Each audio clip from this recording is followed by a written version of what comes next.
object.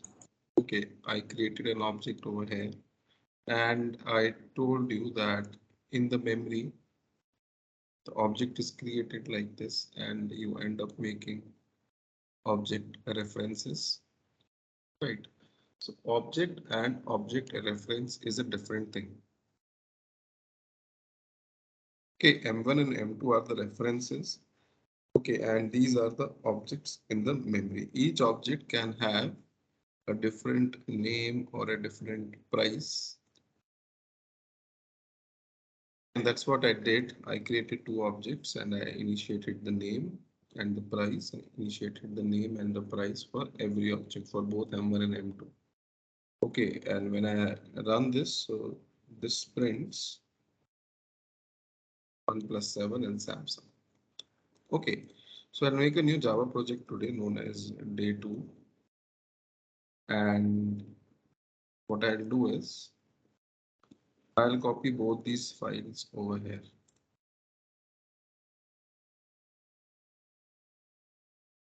Okay, right. Now, M1 and M2 are two object references. M1 can initiate the object in its own way and M2 can initiate it in its own way.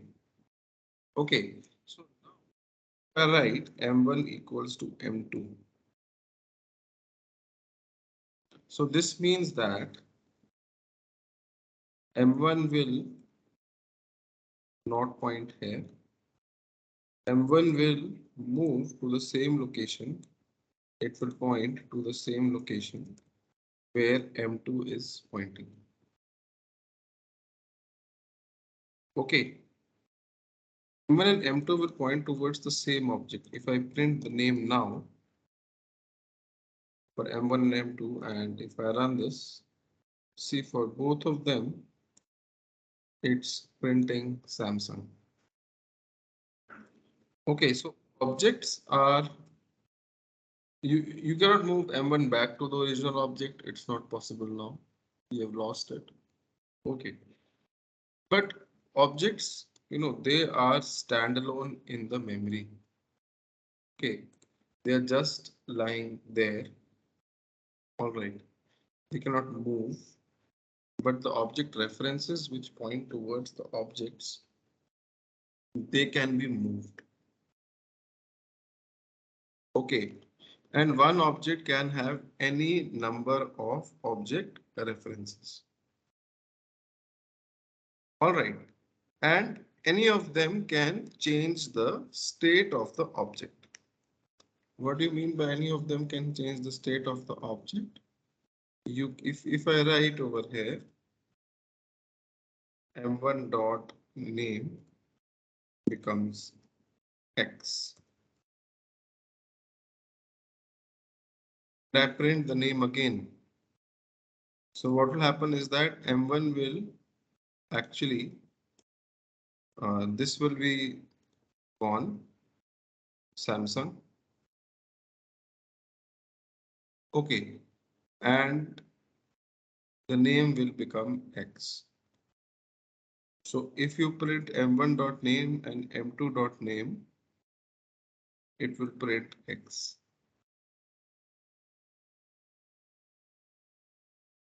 Okay, so this is how objects they work. All right, so you create the objects,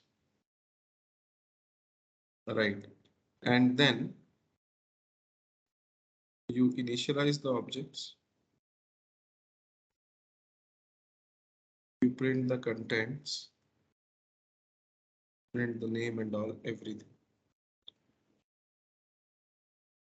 Okay, if you have any question, let me know regarding object. Right now, yeah.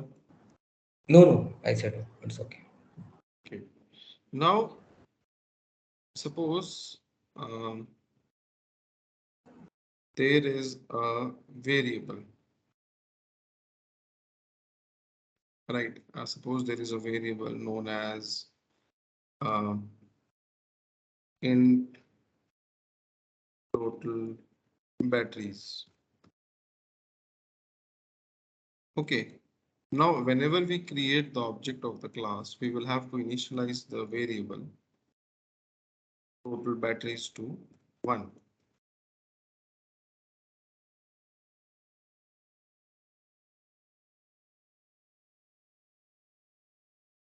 This variable total batteries, okay, will be present in every object, and the value of this variable would be same for every object. So this doesn't make a sense because we know that every mobile is certainly going to have one battery, and we are just unnecessarily copying this variable with the same value again and again in every object. Okay, so what we do is that we make this variable static. When you make something static, first of all, it's no longer part of the object of the class.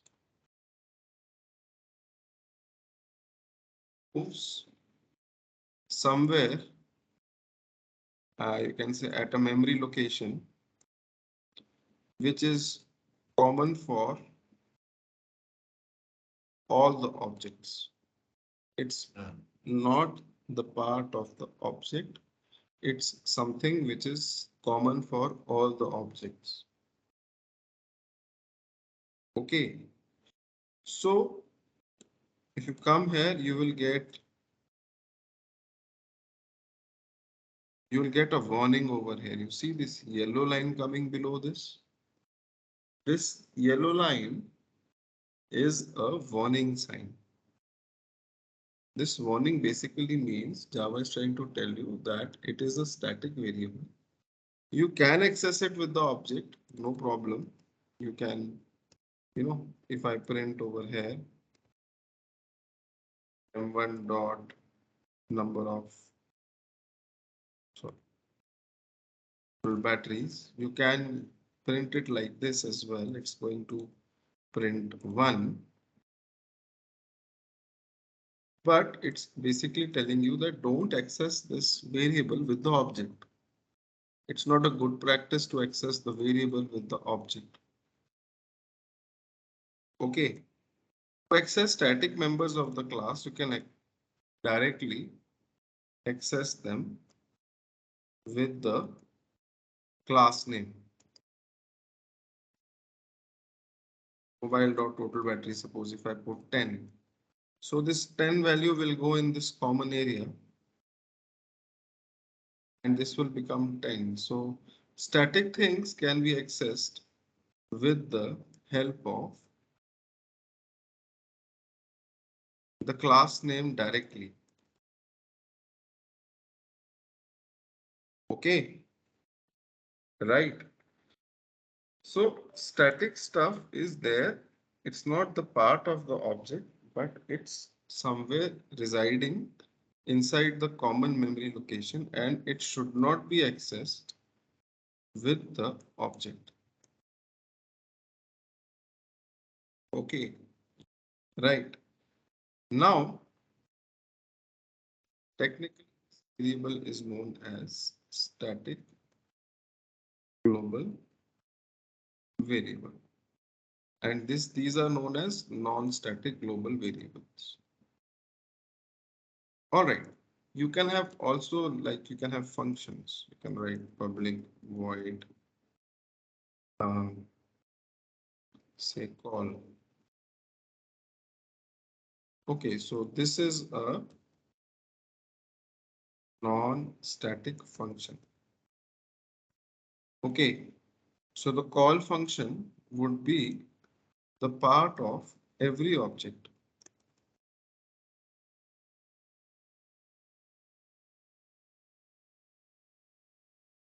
Okay, and when you print inside it, calling from mobile and the name of the mobile.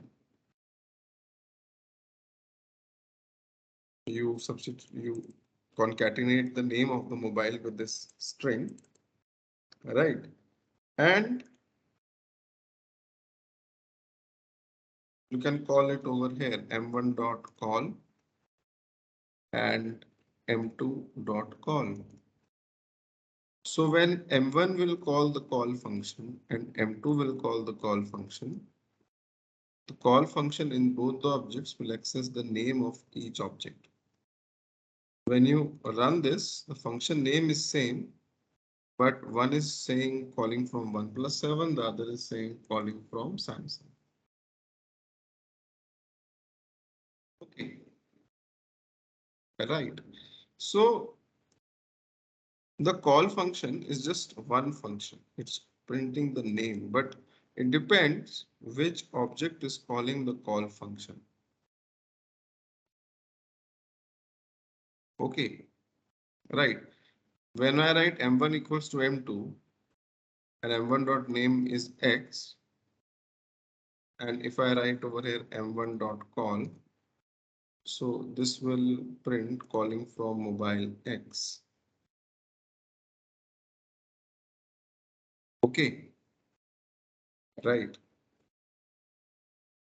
So it's pretty simple. I'll give an overview again. You can create objects.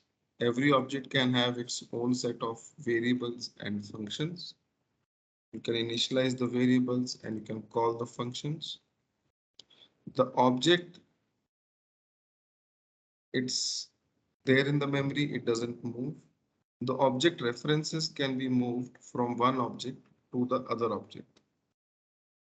Okay, like we used m1 equals to m2. And one object can have any number of references. You can create any number of references if you want. And any of the references can change the object. Okay. There is something known as static in a class. Static is something which is not the part of the object. It's at a common memory location. Okay. So you can also have a function like public static void, um, a function which is a common for all of them, for example, a recharge battery.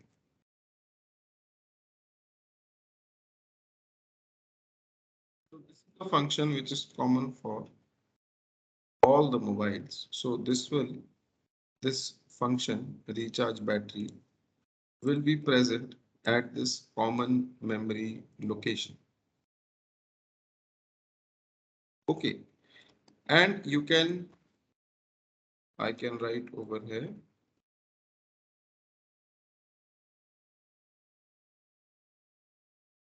Okay, and you can call this function directly with the name of the class. No need to call the function with the object. Static can be called directly with the name of the class. All right, but there is one golden rule. Static cannot access non-static. What is that? If I print recharging battery plus the name of the phone, it will give me an error that this is a non-static variable, cannot make a static reference to non-static field name. Look, forget about this English jargon. Technically, if you're calling this function, Java doesn't know which name, which object's name. The name is part of the object. Okay. So you cannot just print the name. Okay, basically it's like if you're printing the name, which object's name do you want? So you cannot access static. Neither you can call the function, call function. If this is the call function, if you try to call it here, you cannot do that. Okay. So, but yes, you can print static members Static can only access static. Okay, so static can only access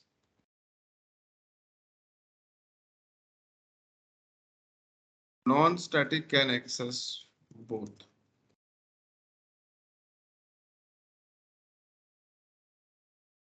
Okay, I can access this variable. Total battery is over here. I can initialize it with any value. Okay, so I'll give you exercise on this module. When you solve those exercises, then things would be more clear to you. Okay, conceptually, it might look easy to you or you might have any questions, but once you solve those exercises, things will come to you quite easily. Because when you solve some quizzes and all, you learn in a very different way rather than just sitting in the class and watching someone. Okay, so this is about object creation. Okay, you create the object of the class, you initialize the object, you initialize static, non-static. Non-static can be accessed directly with the name of the class. Okay, and in the end, we saw most important thing that static can only access static. Okay, non-static can access both. Okay, right.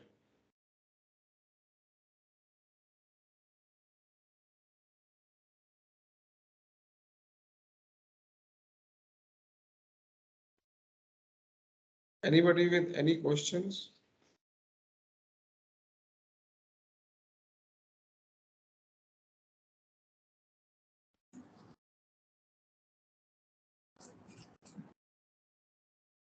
Anything? Yeah, so static basically a memory area or is it something else? Pardon? Static is a memory area or is it something else? It's a memory area. Everything, all the variables you create, they go inside the memory, the RAM. It's a memory area. Oh,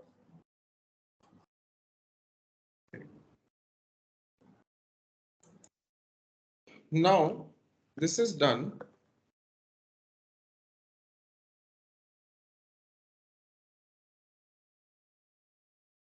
Okay. Moving ahead,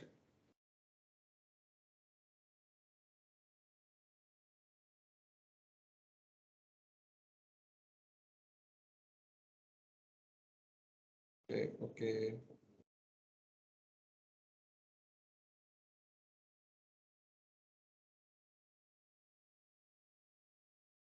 Right. Now let's see how these objects are used in Selenium. Okay, how actually Selenium works, right? First of all, I made a new project and I will have to create or add the jar files of Selenium in this project.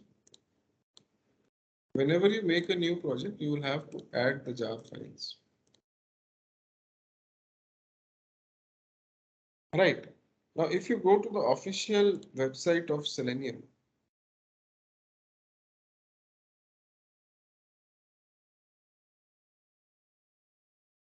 if you go to the download section,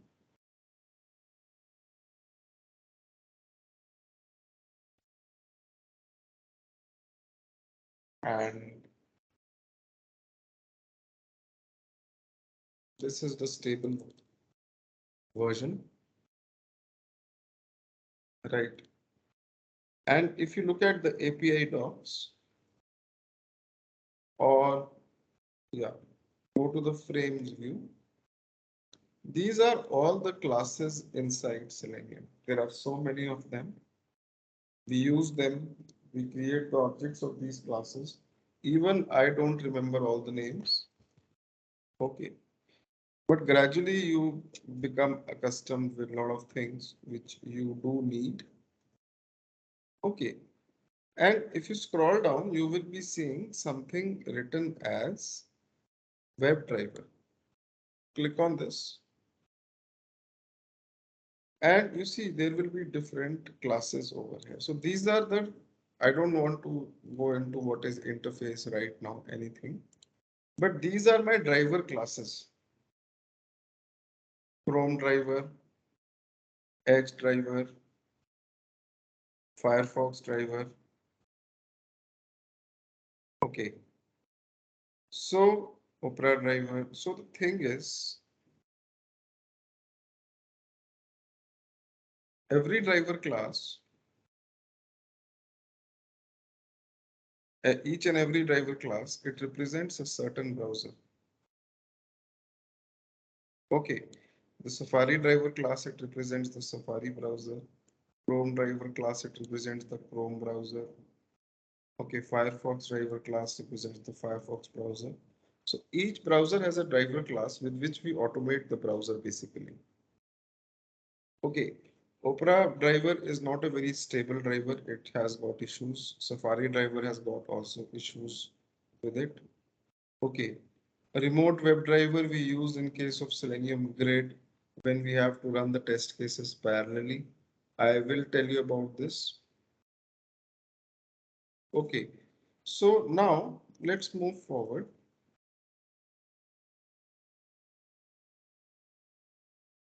And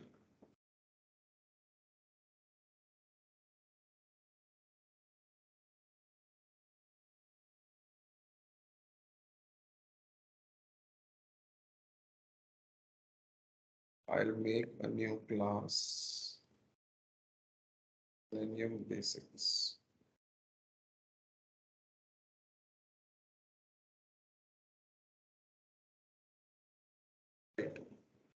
Now let's start with say Firefox driver. Okay, if you go to the official website and if you go to the download section, then if you scroll down, you will see the browser section over here. Gecko driver is implemented and supported by Mozilla. Okay, Gecko driver is something which helps us to automate Mozilla. Okay, so you have to basically download an exe which will help you to automate Mozilla. Okay, you click on this link and scroll down and download this exe. This Windows 64, it's written over here. And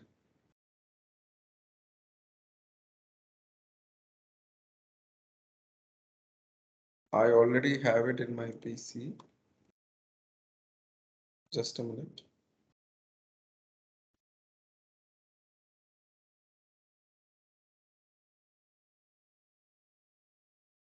Yeah, this is Gecko driver exe, which I have kept on my PC. Okay, so Gecko driver exe, you don't need to run it. Okay, what actually it will do, it will help you to automate Firefox. Let me show you. Okay, you copy the path of this exe and you write this line system dot set property.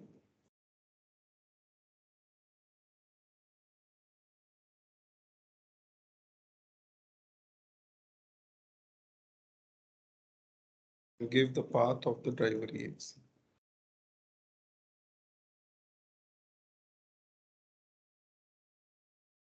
What this line will do, I'll tell you in some time. Okay. Look, system is an internal class in Java. Set property is a static function inside it. That is why we are able to directly call it. Okay, we are setting the system property Gecko driver to the path of Gecko driver.exe. After this, you write the line Firefox driver equals to new Firefox driver. Look, in Java, there's a shortcut. Okay, just write FIRE and you hit Control spacebar of the keyboard. It will give you the names of all the classes starting with this word, Control spacebar. Then you can select the one which you want. Okay, there is no need to make it again, write the whole thing, right? And Firefox Driver class, um, it's actually uh, something which helps you to automate Firefox, and you're creating the object of this class. So once you run this, this is going to launch Firefox browser. Without the exe path, Firefox browser will not be launched. If you don't write this line, Firefox browser would not be launching. Okay, right. And you can use the non-static functions over here. For example, get function. It will help you to navigate to some website.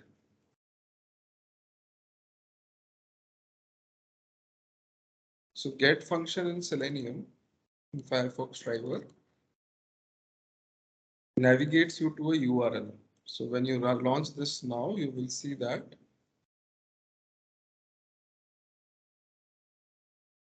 Firefox will open and it will go to a URL.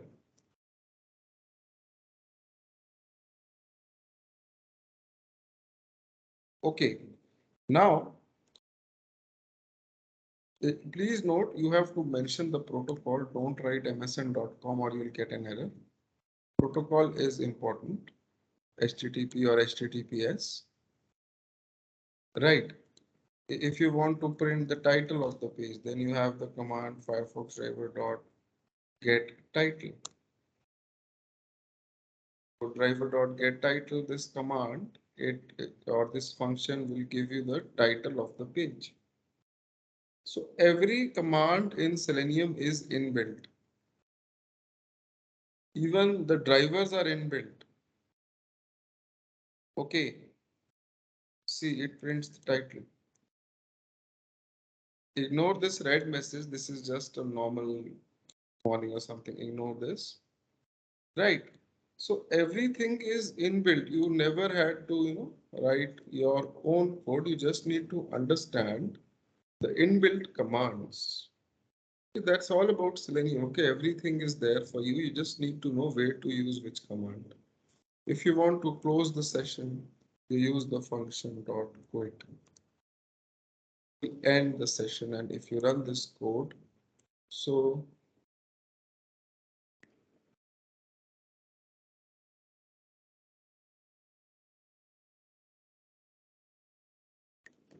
you see that Firefox closes. Similarly, you have got one thing, guys. In your Firefox, the problem with Gecko driver is that um, sometimes Firefox auto updates itself. Okay, hold on. Yeah. Please make sure that you have this setting in your browser. Check for updates, but let you choose to install them.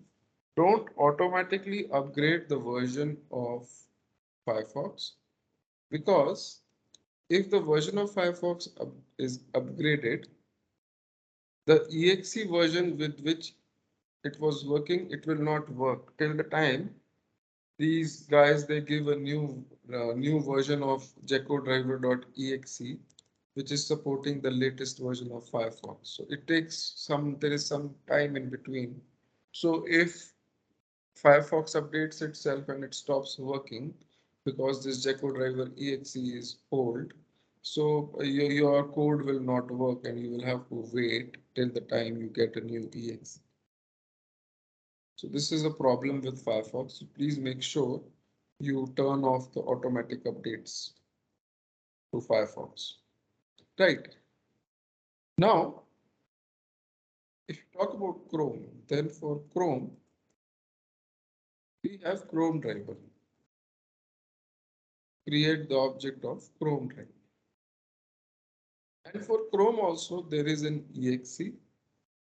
Okay. If you go to the download section and go under the browsers, right, you will see the Chrome exe, right? And check the version of your Chrome. Okay, just hold on. In my case, I don't have to actually give exe path. I'll tell you, just hold on.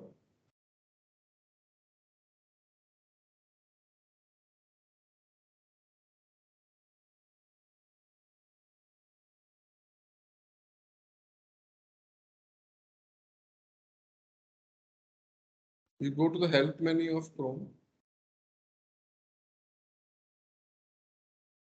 and go to about Google Chrome. Check the version of Chrome you are having. I'm having 101.04951.67. And on the Chrome driver page, latest beta release, no, 4.1.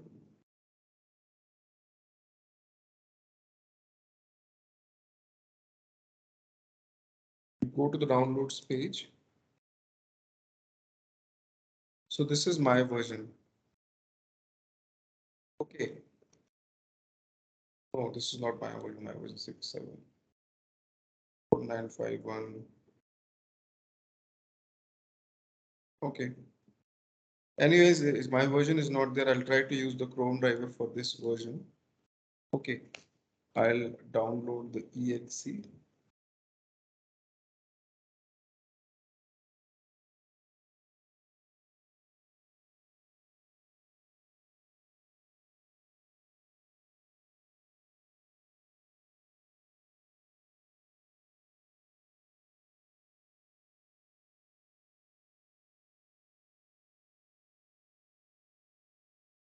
Yeah.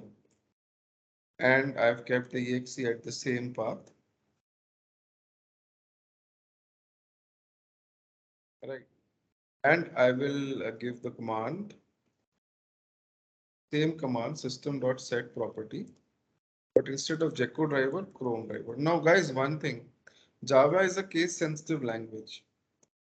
Sometimes people give W capital over here, it creates a problem. Everything is in lowercase over here. Okay, so I'll just comment these all lines. If you want to comment multiple lines, the command is control/. You select those lines and you hit control/. Multiple lines in the code will be commented. Okay, so once you run this, my Chrome is not working. You have used Gecko driver exe. Webdriver.chrome.driver. No, no, Oh, oh, path oh, in path. oh, sorry. Chrome driver. Sorry. So when you run this, you see Chrome opens up. And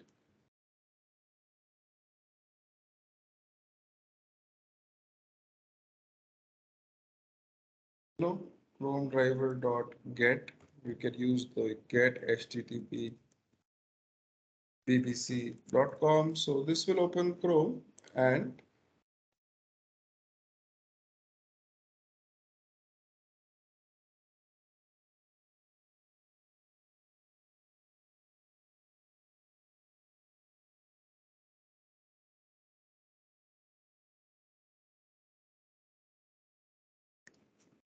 you see, right?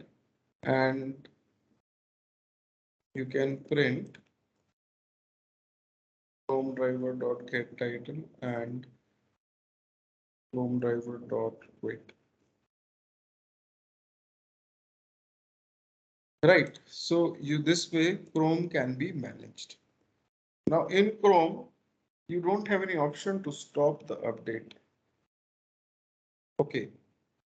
Chrome browser will update. You see, this is the title, right? Chrome browser will auto update itself.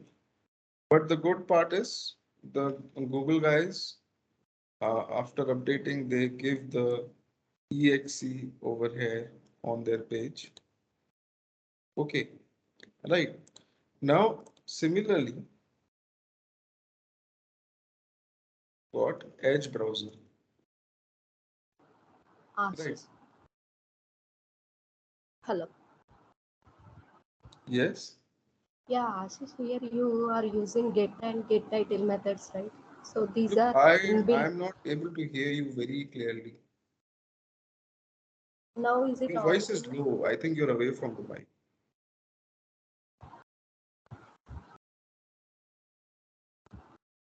Now is it audible, Ashish? Yes.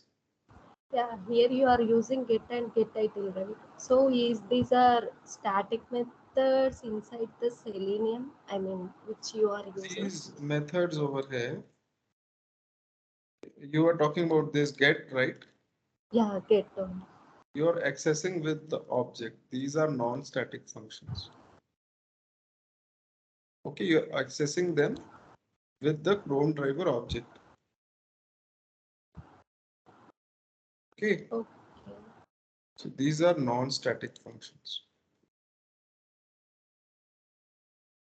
Get function is a non-static. If you want to see what is static inside this class, you just put a dot and there are some few things you will get which will not make any sense to you right now. Okay. Oh, Now, about H.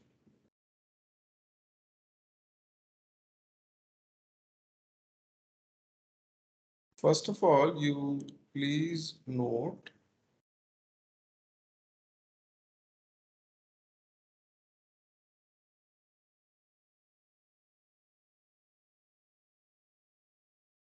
um, about that. Sorry. You note the version of the Edge you are having. Actually, behind the scenes, Edge is also now Chrome. Edge actually uses the internal engine of Chrome. Okay, so this is my Edge version, and you go to the official website of Selenium again.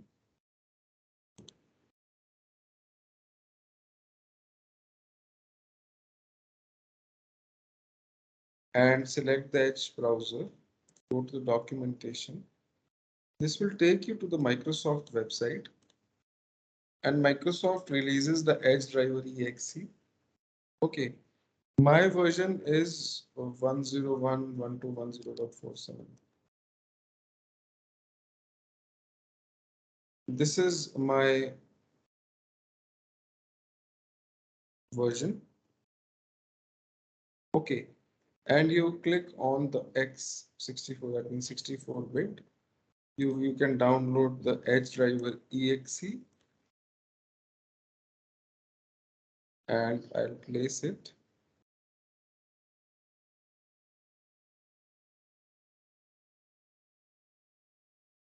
So this is my Edge driver exe. And similarly, you will have to write the line webdriver.edge.driver, and you have this edge.exe. And you create object of edge driver, take it to right. So this will launch edge and you can fire the same commands. Okay, it should be .com. Fine.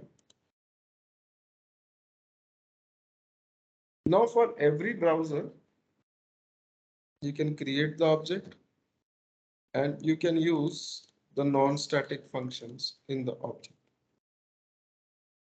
And you will have to use an exe for every object. You can prevent using this exe, writing this line on your PC.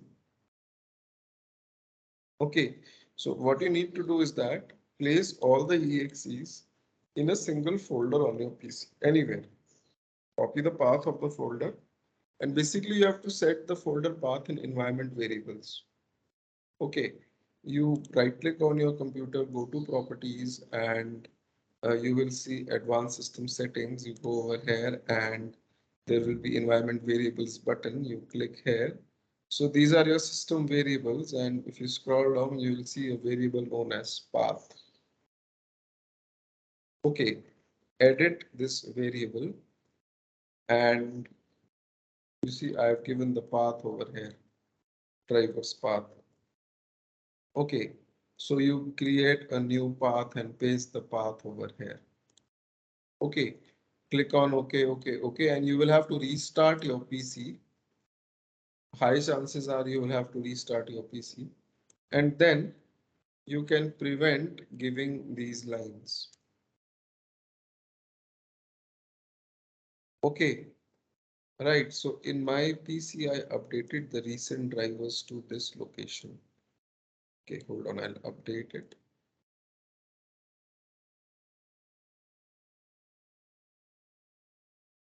So most probably you'll have to restart your PC.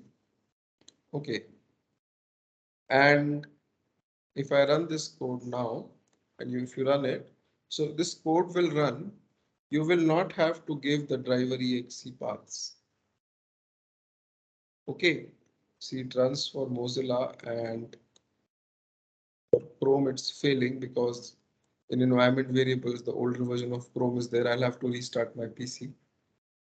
Okay, so this is how the driver exes they work. Now similarly you have got Opera driver, you have got Safari driver. Those are not so stable. These are stable browsers, say stable drivers. Okay, so you create the objects of these driver classes and use the non-static functions in them. Now the problem is that generally what happens is that you have to write a single script works on all the browsers. So this is the challenge. How to write a single script which will be working on all the browsers. It should be like that. If you want to run the script on Chrome, you don't need to rewrite everything. Okay, because over here, if you are writing the script on Chrome, you will have to write it like this, then Firefox, then Edge. So this problem is solved with the concept of interfaces. Single script which actually works on all the browsers. Fine. Okay. I will not start off right now. I'll start off tomorrow. Okay. Although time is left, but I don't want to start off with interfaces right now. Okay. But certainly I will give you few